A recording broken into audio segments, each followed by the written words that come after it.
Mon objectif pendant la demi-heure qui m'est donnée pour vous parler d'impression 3D, c'est avant de parler d'avenir, vous dire aujourd'hui ce qu'il existe au quotidien sur l'impression 3D. Qu'est-ce qu'on est capable de faire, les entreprises qui l'utilisent, comment est-ce qu'elles s'en servent, pour qu'on puisse réfléchir ensemble et puis répondre après à vos questions sur l'avenir. Ce qu'a montré Xavier tout à l'heure, on est vraiment dans des transformations de business model qui vont arriver certainement, mais l'idée c'est vraiment de voir ce qu'on fait aujourd'hui. Donc avant de commencer, j'aurais dû commencer par là, je me présente, donc je suis Sébastien Vercruy, je suis le PDG d'une société qui a été créée il y a à peu près 12 ans, qui s'appelle Avenao et qui est chargée d'intégrer des logiciels de 3D, de conception 3D pour le secteur industriel. Et suite à des demandes récurrentes de nos clients, ça fait longtemps qu'on travaille dans l'impression 3D, mais suite à la demande récurrente de certains de nos clients industriels, il a été décidé il y a un an de ça de créer une filiale qui s'appelle Creatix 3D, qui est 100% chargée de s'occuper d'intégration de solutions qu'on appelle de fabrication additive. Le groupe Avenao, c'est à peu près 150 personnes, et sur la partie impression 3D, aujourd'hui, c'est à peu près une quinzaine de personnes. Alors, avant de commencer, et j'ai souhaité vous montrer des exemples de ce qui se fait, on va déjà parler de l'impression 3D. Dans quel cas est-ce qu'il peut y avoir un intérêt à l'utiliser? L'impression 3D, c'est ni plus ni moins qu'une solution de fabrication comme une autre. Il en existe plein hein. Dans l'industrie. Il existe des centres d'usinage, des presses plieuses, des fraiseuses, etc. L'impression 3D est un outil pour fabriquer un objet. Aujourd'hui, dans l'entreprise, puisque je vais vous parler vraiment de B2B aujourd'hui, dans l'entreprise, sur les dernières statistiques qu'on a, une solution d'impression 3D est utilisée à 70% pour faire du prototype, donc on y reviendra tout à l'heure dans les exemples que je vous montrerai, et à 30% pour faire de la pièce qui va être une pièce utilisée dans une utilisation réelle. Sur la partie droite du slide, vous voyez en fait là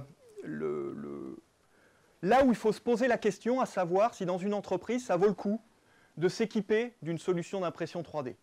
Là où on est très fort avec l'impression 3D et où il y a des vrais retours sur investissement, c'est dès l'instant où on a soit des pièces en petite quantité, soit du prototype, soit de la pièce personnalisée.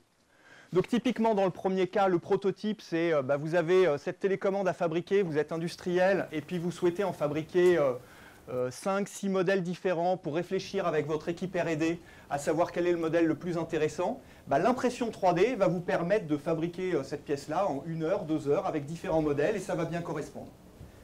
Les maquettes, quand on parle de maquettes, on entend beaucoup architecture forcément.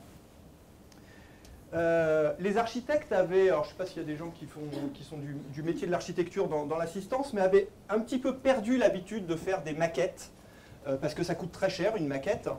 L'impression 3D a redonné la possibilité aux architectes de faire des maquettes d'études, mais également des maquettes de concours. C'est-à-dire qu'aujourd'hui, dans les cabinets, on se permet beaucoup plus, en s'équipant de solutions d'impression 3D, vous verrez tout à l'heure des exemples, de lancer une impression 3D le week-end d'une belle maquette qui va être au milieu de la table de réunion le lundi matin pour parler avec des collaborateurs ou avec des clients sur la direction que prend l'étude.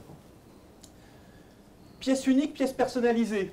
Des exemples, on a un client qui est dans l'Est de la France qui a comme métier de faire de l'éclairage public et qui avait une problématique, c'est que l'éclairage public, sur ces modèles, c'était des choses qui étaient assez copiées par les pays asiatiques et il avait une envie, c'était de pouvoir proposer des éclairages publics personnalisés pour les villes avec en relief les armes de la ville, les armes de la ville de Courbevoie, etc. Et donc c'est une société qui s'est équipée d'une solution de fabrication additive, donc en technologie poudre, je reviendrai après si vous avez des questions sur ce type de technologie, pour avoir cette capacité de fabriquer en petite série des pièces destinées à ses clients et qui soient très difficiles à copier. Là où on est aussi très, je dirais, compétent, c'est toutes les pièces qui sont complexes ou difficiles à assembler. L'impression 3D a cette particularité, contrairement aux autres solutions de fabrication, le fraisage, l'usinage, etc., de pouvoir fabriquer à peu près n'importe quoi, n'importe quelle forme. Quand on fabriquait, moi je suis un ancien, j'ai travaillé en bureau d'études, j'ai appris à dessiner, à concevoir. À l'école, en école d'ingénieur, on nous apprend à dessiner d'une certaine façon, parce qu'un moule, pour pouvoir le faire, il faut mettre ce qu'on appelle des dépouilles pour pouvoir démouler, etc. Donc il y a des contraintes de fabrication quand on dessine une pièce et qu'on est ingénieur. Avec l'impression 3D, on peut fabriquer à peu près n'importe quoi. Et du coup, ça permet, dans certains métiers, de fabriquer en une seule fois des pièces qui nécessitaient plusieurs étapes de fabrication. Je pense particulièrement à l'aéronautique, où il y a beaucoup de pièces, de plus en plus de pièces qui sont en vol, soit dans des avions de petite série, soit dans des avions de ligne, qui vont nous permettre de fabriquer en une seule fois une pièce qui nécessitait vissage, dévissage, etc. et qui du coup vont permettre de faciliter le fonctionnement des avions. La quatrième chose sur laquelle on intervient, c'est toutes les pièces en petite série. Je reprends cet exemple-là, qui n'est pas forcément le bon exemple, mais admettons, dans votre business, votre métier, c'est de fabriquer ce genre de choses, mais vous avez 50 fois à le faire par an, et vous faites tout le temps des choses différentes. Et bien là, l'impression 3D a un vrai intérêt, dès l'instant où on fait, donc sur les slides j'ai mis moins de 200 pièces, ça peut être un peu plus, un peu moins, mais là on commence à avoir un vrai intérêt à réfléchir si l'impression 3D peut répondre à ce type de besoin. On est beaucoup sollicité par des gens, par des sociétés qui souhaitent s'équiper de solutions de fabrication additive pour faire de la grande série. Aujourd'hui, par rapport aux technologies qui sont en place, c'est pas concevable. L'impression 3D, c'est quelque chose qui est relativement lent. Si vous avez une pièce comme ça imprimée, ça va vous prendre, alors je parle juste du capot, hein, bien sûr, on ne va pas imprimer toutes les pièces en même temps, mais ça va prendre à peu près 2 heures. Donc on va pouvoir en mettre plusieurs sur un plateau, etc. Mais ça n'a rien à voir avec des pièces qu'on va pouvoir mouler. Donc ça correspond vraiment à de la fabrication de petites séries. Et puis enfin, tout ce qui est outillage, maître modèle, on y reviendra tout à l'heure sur quelques exemples. Alors avant de vous montrer des exemples, les principes de base de l'impression 3D. Il faut un fichier 3D, une imprimante 3D, et on récupère un modèle derrière. La base, aujourd'hui, de la transformation du business model, elle n'est pas sur l'impression 3D en elle-même, elle est véritablement sur le fichier 3D. La vraie réflexion aujourd'hui, c'est le fichier 3D. D'ailleurs, Xavier en a parlé tout à l'heure. Quid de ce fichier 3D qu'on va pouvoir reproduire sur des imprimantes 3D. Donc pour créer un fichier 3D, en fait, il existe, ou pour en récupérer un, il existe 3-4 possibilités. La première, c'est de le créer. Aujourd'hui, il y a des logiciels de 3D, il y en a des gratuits, il y en a des payants, il y en a des industriels, il y en a des spécialisés. Il existe une centaine de logiciels de 3D, un petit peu comme un traitement de texte, hein, qui va nous permettre de concevoir une pièce en 3D. Pour dessiner une pièce en 3D, en gros, il faut à peu près, en termes de formation, je dirais en 4-5 jours, vous êtes capable de dessiner une pièce simple. Après, pour dessiner une pièce un peu plus complexe avec des formes, une carrosserie de voiture ou ce genre de choses, il va falloir être beaucoup plus formé. Mais un utilisateur de base, monsieur et madame tout le monde qui souhaite apprendre un logiciel de 3D pour dessiner une pièce quelconque, voilà, en 3-4 jours de formation, on est compétent. Mais il faut quand même avoir cette connaissance sur le logiciel 3D. Donc ça, c'est la première possibilité, et c'est celle qui est la plus utilisée. La deuxième possibilité, c'est le scanner. Vous avez, je reprends l'exemple de cette pièce-là, vous l'avez entre les mains, et vous ne souhaitez pas la redessiner, vous souhaitez la récupérer en 3D. Il existe des scanners, plus ou moins, à des prix plus ou moins élevés en fonction du type de produit. Et en gros, c'est une machine qu'on va passer autour de l'objet et qui va nous permettre de recréer le fichier en 3D. Le scanner, c'est très utile quand on a besoin de récupérer des formes complexes. Et les formes complexes, typiquement, c'est dans le médical, quand vous avez besoin de scanner, par exemple, un moignon pour faire une prothèse, ou alors dans le domaine artistique, si on a besoin de récupérer un encadrement de tableau pour en refaire une pièce plastique, pour faire un brut de moule, ou ce genre de choses, le scanner va pouvoir être beaucoup plus rapide que la création 3D. Et puis enfin, il y a toute cette transformation de business model dont on parlait tout à l'heure, qui est le téléchargement sur Internet, soit payant, soit gratuit. Aujourd'hui, on commence à trouver beaucoup de données sur Internet, avec des avocats qui se tirent les cheveux de la tête, parce que Je dirais, il n'y a rien de très clair, mais il se peut que demain, si vous êtes constructeur automobile ou fabricant d'appareils de motoculture, vous puissiez retrouver sur Internet la pièce qui a été dessinée par quelqu'un, qui l'a mise librement accessible à n'importe qui pour l'imprimer. Et là, il y a vraiment une vraie réflexion à avoir pour les industriels. Certains industriels ont pris les devants. On travaille notamment avec un fabricant d'appareils de motoculture de façon assez avancée, qui est en train de réfléchir à mettre à disposition de ses concessionnaires une imprimante 3D professionnelle pour que, quand on a une petite pièce à changer, plutôt que de la commander, de gérer du stock ou ce genre de choses, que le fichier soit payé en téléchargement au fabricant, que le concessionnaire achète ce téléchargement pour avoir un droit d'imprimer une pièce en concession. Les enjeux sont gigantesques. On est encore un peu dans la... On n'est pas dans la science-fiction parce que on sent que c'est proche, c'est possible, mais on est encore très très en amont, mais les enjeux sont gigantesques. Imaginez, plus de stock, enfin moins de stock en tout cas, donc quand on sait les coûts d'un stock pour une entreprise, plus de logistique, plus de transport, donc on commence vraiment à être au début de cette réflexion, et encore une fois, la clé, ce n'est pas l'imprimante 3D en elle-même, parce que ça, on est capable d'imprimer une pièce d'un appareil de motoculture, voilà, le petit levier de vitesse, etc. On sait le faire aujourd'hui, on sait bien le faire, on sait le faire proprement. La question, c'est ce fichier 3D qui traîne sur Internet, qu'est-ce qu'on en fait?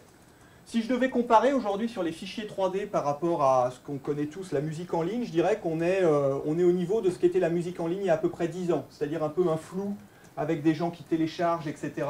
On en est là. Maintenant, je pense personnellement que toutes ces choses sur le téléchargement vont aller beaucoup plus vite que la musique en ligne, mais il y a une vraie réflexion à avoir de la part des industriels. Donc voilà pour le fichier 3D. Ensuite, en termes de technologie, il existe plusieurs technologies.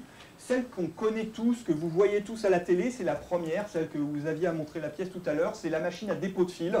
Mais derrière, il existe toute une série de technologies. Il faut savoir que l'impression 3D, c'est un milieu de compromis. L'imprimante 3D idéale, elle n'existe pas. L'imprimante qui imprime en métal, en plastique, en couleur, avec du caoutchouc, etc., ça n'existe pas.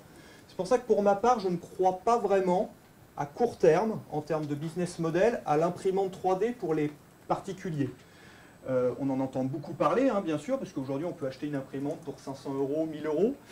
Mais là, je dirais, pour avoir quelque chose qui permet d'imprimer beaucoup de choses, il faut mettre un peu d'argent. Aujourd'hui, il faut avoir à peu près 500 000 € à mettre pour pouvoir être capable d'imprimer tout ce qu'on peut faire, donc du métal, du plastique. Et donc moi, je crois beaucoup plus à un business model un peu comme les magasins de développement de photos qui avaient et qui existent encore, sur lequel on va pouvoir faire imprimer sa pièce en 1 heure, 2 heures, aller faire ses courses et récupérer sa pièce de lave-vaisselle qui a été imprimée sur le matériau qui va bien correspondre. Parce que la clé, en fait, en impression 3D, sur le business model, c'est vraiment le matériau. Aujourd'hui, les petites imprimantes 3D qu'on voit sont capables d'imprimer sur un matériau ABS. Et l'ABS, ça correspond à certains besoins, mais pas à tous. Et donc, un utilisateur, que ce soit chez lui ou pour son business, va avoir besoin d'imprimer des choses différentes, des pièces avec des certifications médicales, des certifications aéro, des résistances thermiques, des notions de sécurité sur des pièces, etc. Et tout ça, aujourd'hui, en tout cas en termes de technologie, pour avoir la capacité d'imprimer tout ça, c'est une dizaine de technologies différentes. Donc avant que tout ça fusionne sur une seule technologie, je pense qu'on a quelques années devant nous. Alors je vais vous montrer quelques exemples. Encore une fois, mon objectif, c'est de vous montrer le présent pour s'appuyer, pour prévoir le futur.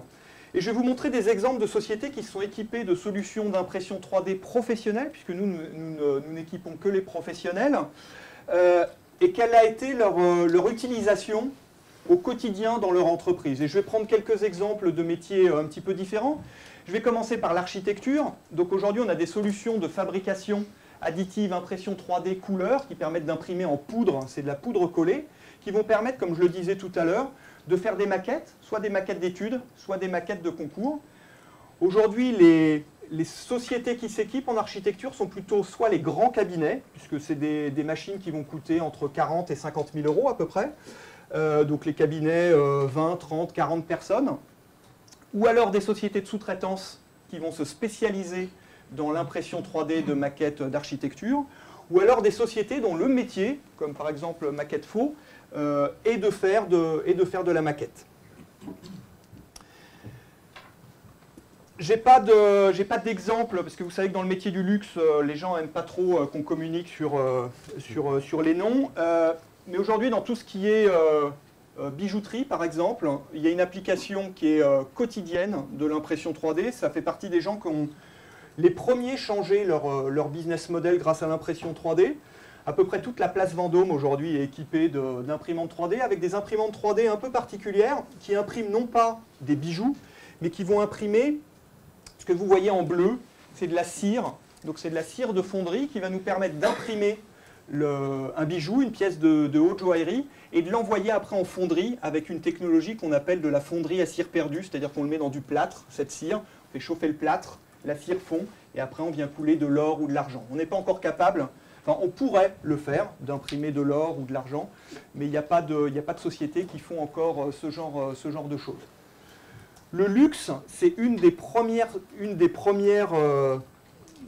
domaines qui s'est équipé d'impression 3D, parce que clairement la personnalisation, le fait de faire des choses qui sortent vraiment de l'ordinaire, ça correspond bien à ce dont je parlais tout à l'heure. C'est souvent des petites séries avec des choses très particulières pour des clients. Le packaging, deux exemples. Donc tous les exemples que je vous donne, ce sont des sociétés qui sont équipées de solutions il y a moins de 10 mois, on va dire. Donc des sociétés comme L'Oréal ou comme... alors j'ai mis Airwick, ce n'est pas le nom de la société, mais c'est le nom du produit qui est plus connu, qui vont sur des technologies différentes. On a deux technologies qui sont représentées ici. Sur la partie en couleur, c'est de la poudre collée qui va nous permettre d'imprimer en une seule fois en couleur, vraiment pour avoir un rendu de la pièce. Et sur la partie gauche de l'écran, c'est des impressions où on va vraiment avoir une bouteille de shampoing qui va pouvoir s'imprimer.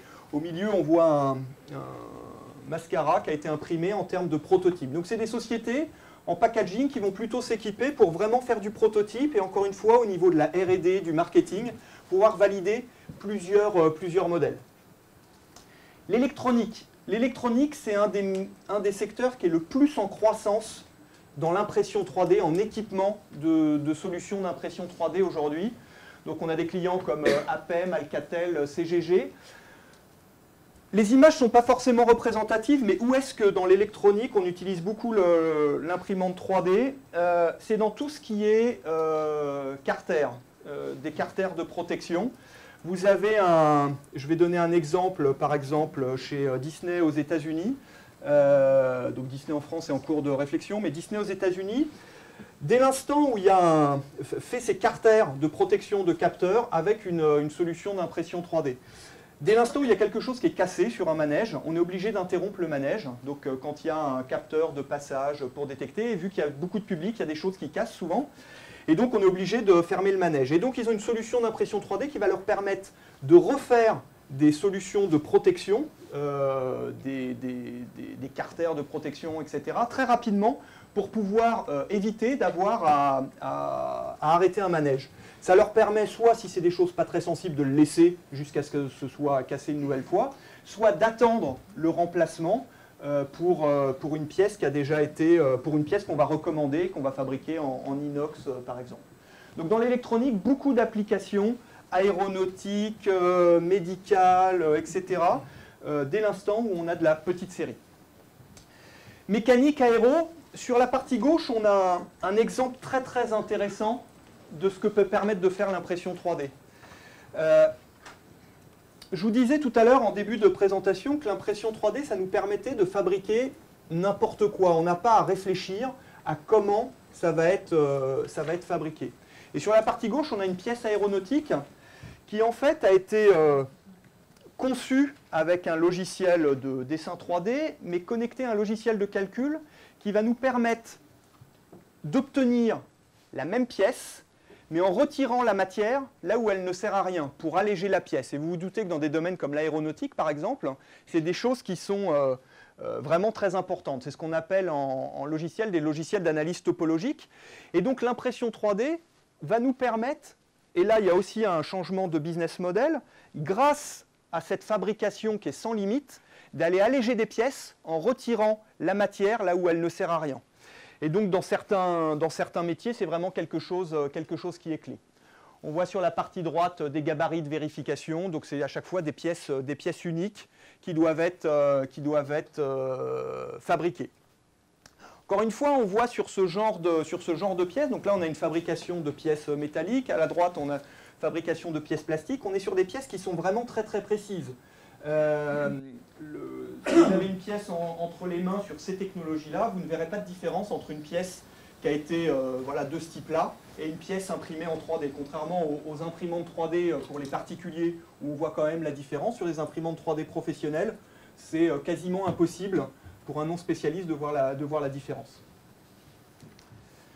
Dans le médical, clairement, vu qu'on est tous différents, forcément, ça s'apparente bien à l'impression 3D, puisque le crâne de la personne est différent d'une autre personne, des prothèses, etc.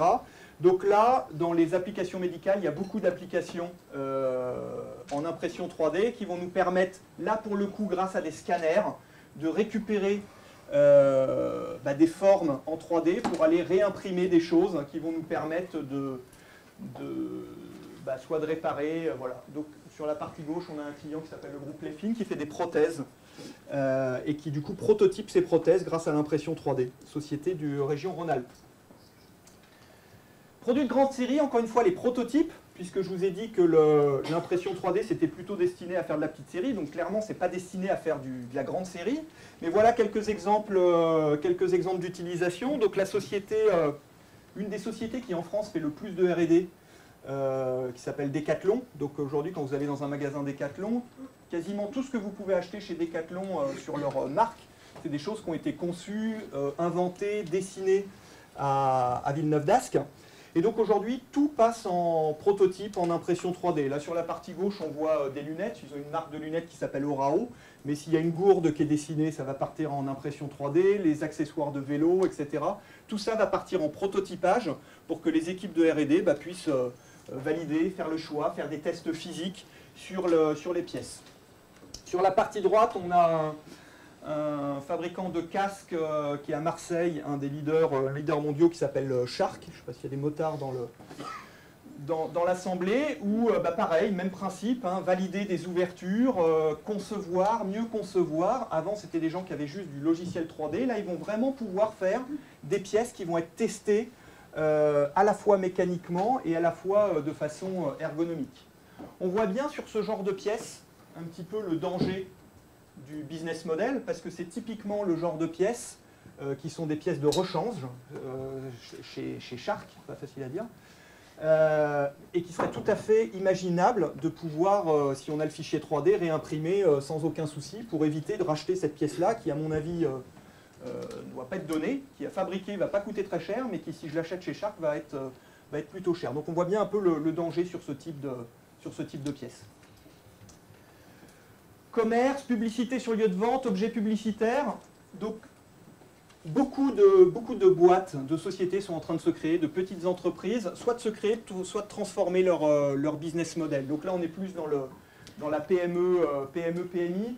Donc on voit sur le haut une société qui s'appelle SN3D, c'est une société nantaise avec un chef d'entreprise qui est vraiment innovant, qui fait vraiment beaucoup de choses, qui est en train d'exploser son business. Je vous encourage à aller voir sur leur site web. C'est une société qui avant était une société qui faisait du site web, du goodies, du stylo marqué, etc. Et qui s'est équipée d'une solution professionnelle d'impression 3D, donc sur un budget à peu près 50-60 000 €, et qui lui permet aujourd'hui de proposer des objets 3D imprimés spécifiques pour ses clients. C'est quelqu'un qui a, encore une fois, il part un peu dans tous les sens, mais pour vous expliquer les types de business qu'il y a un peu rigolo sur de la start-up, c'est quelqu'un qui a loué un chalet de Noël sur le marché de Noël à Nantes, et qui, vous veniez avec la photo de vos enfants, et il imprimait en 3D une boule de Noël avec la photo de vos enfants. Vous ameniez la photo, vous aviez les boules de Noël le lendemain. Donc il y a pas mal de choses comme ça à inventer. En termes de PLV, donc publicité sur lieu de vente, c'est pareil. Beaucoup de sociétés qui sont en train de transformer leur business model. La PLV, c'est tout ce qui est présentoir, les salons, etc. Sur lequel souvent, c'est des gens qui travaillent avec des technologies un peu standards. Et on a de plus en plus de sociétés qui s'équipent également de solutions de fabrication 3D pour proposer des solutions différentes à des clients. Là, on a par exemple, on ne voit pas très bien sur les slides, mais on a un présentoir pour des magasins de vêtements qui s'appelle Patagonia, qui a été proposé par un de nos clients, imprimé en 3D en couleur, sur lequel on a un petit présentoir un peu couleur ardoise, un bout de quelque chose imprimé en 3D avec une texture bois, et puis qui va permettre de mettre la liste de prix et des choses sur lesquelles cette société va mettre des abonnements à ses clients pour leur envoyer tous les mois ou tous les 2 mois des nouveaux présentoirs avec les nouvelles couleurs de chemise, etc., qui vont être reproduites sur la pièce de PLV. Donc vraiment des choses personnalisées. Et puis ici, des présentoirs pour voilà, des choses qu'on a besoin de faire régulièrement. Voilà, j'en ai fini sur les exemples. Je vais sur les 2-3 derniers slides qui me restent, je ne sais pas si c'est bon. Je vais vous montrer le slide le plus indigeste de ma présentation. Je vous préviens avant. Mais qui me semble important pour conclure et pour vous dire, encore une fois, avant de se projeter sur l'avenir, où est-ce que nos clients utilisent aujourd'hui l'impression 3D. Attention, ça fait mal aux yeux, mais rassurez-vous, ça va vite. Je ne sais pas s'il y en a qui ont fait des formations en gestion de production chez vous. On m'avait dit qu'il fallait faire de l'innovation, donc je fais de l'innovation. En gros, c'est la représentation d'une entreprise très schématisée. Rassurez-vous, on ne va pas faire tous les carrés. Mais donc sur la partie gauche, vous avez le service commercial, la vente. Sur la partie rouge, vous avez le bureau d'études, conception, R&D, etc.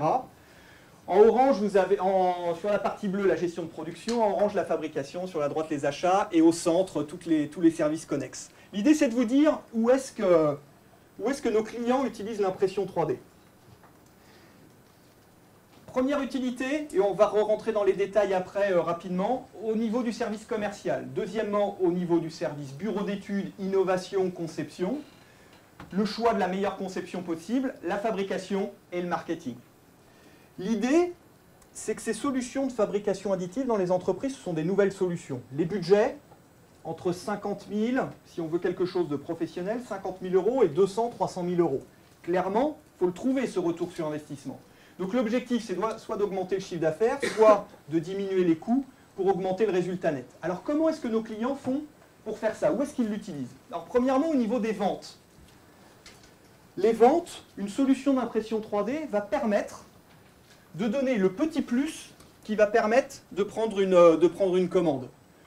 Je reprends l'exemple de la maquette d'architecture qui n'était plus faite. On a fait récemment un salon que certains d'entre vous doivent connaître qui s'appelle Batimat, qui est le salon du bâtiment, l'architecture, etc.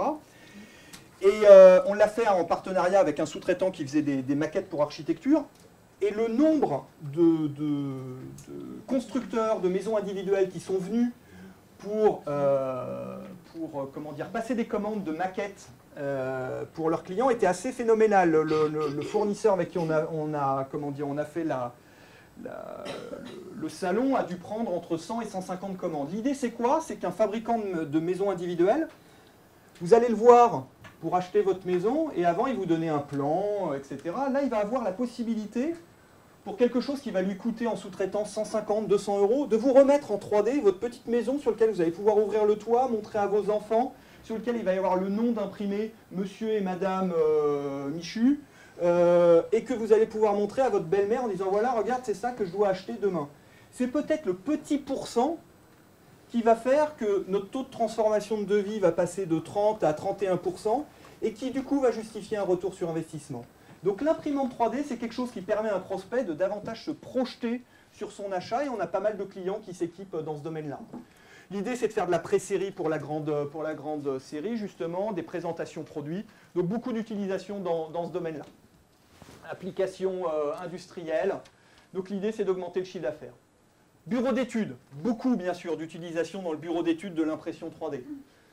En préétude, l'idée c'est de valider un concept. Vous avez ça à lancer, un moule pour faire ce genre de choses, c'est quelque chose qui va... Donc un moule pour faire une pièce en grande série, c'est quelque chose qui va me coûter 10, 15, 20 000 euros potentiellement. Donc valider un concept avant de lancer ce genre de choses, c'est quelque chose qui est de plus en plus fait, qui était fait avant beaucoup en sous-traitance d'impression 3D, mais qui de plus en plus, grâce au coût et à l'utilisation facilitée des imprimantes 3D, est récupéré dans les entreprises.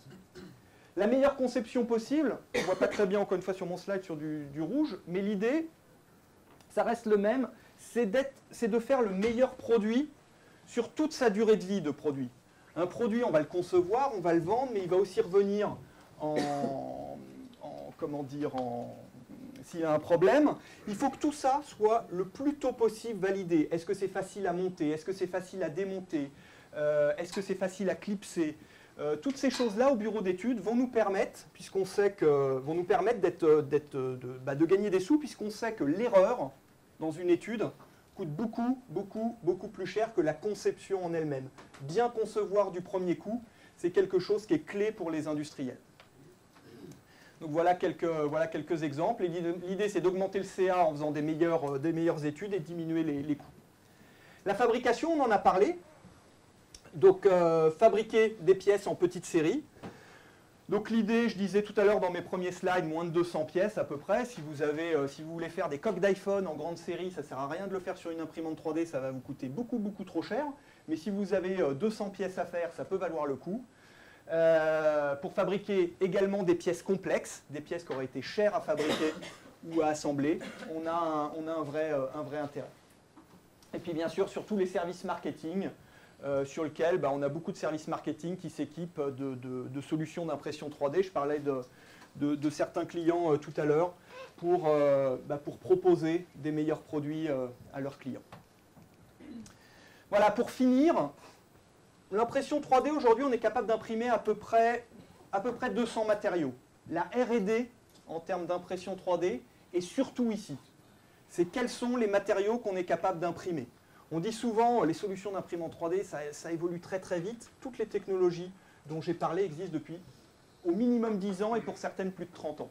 Par contre, les matériaux qu'on est capable d'imprimer avec ces technologies-là, on a un nouveau matériau qui sort à peu près, peut-être pas chaque semaine, mais quasiment. Donc on a des matériaux avec des normes médicales, des normes aéro, des résines de fonderie, des matériaux qui résistent à de la haute température. Et c'est pour ça que je disais tout à l'heure, moi je crois plus à un business model, transformation de business model sur laquelle il va y avoir des mini-sites de fabrication. On parle de Fab Lab, même si les Fab Labs sont très orientés associations, écoles d'ingénieurs, etc. Mais sur ce principe-là, sur lequel, en fonction des besoins, on va pouvoir, sur des machines différentes, pouvoir imprimer.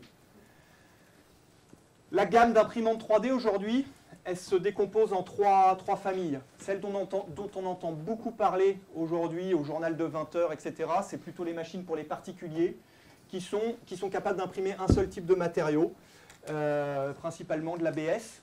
Complètement à droite, il y a les machines de production, qui sont des machines dont le budget va être entre 400 et 500 000 euros, qui sont destinées à tourner 8 heures par jour, donc soit dans de la grande entreprise, soit dans de la société de sous-traitance. Et le marché qui, dans l'entreprise, est véritablement en train d'exploser, c'est le marché qui est au milieu, c'est la machine professionnelle, qui va soit servir à faire du prototype, soit de la petite série, voilà, mais sans que ce soit utilisé 8 heures par jour. Voilà, je vous remercie pour votre attention et je répondrai à vos questions par la suite.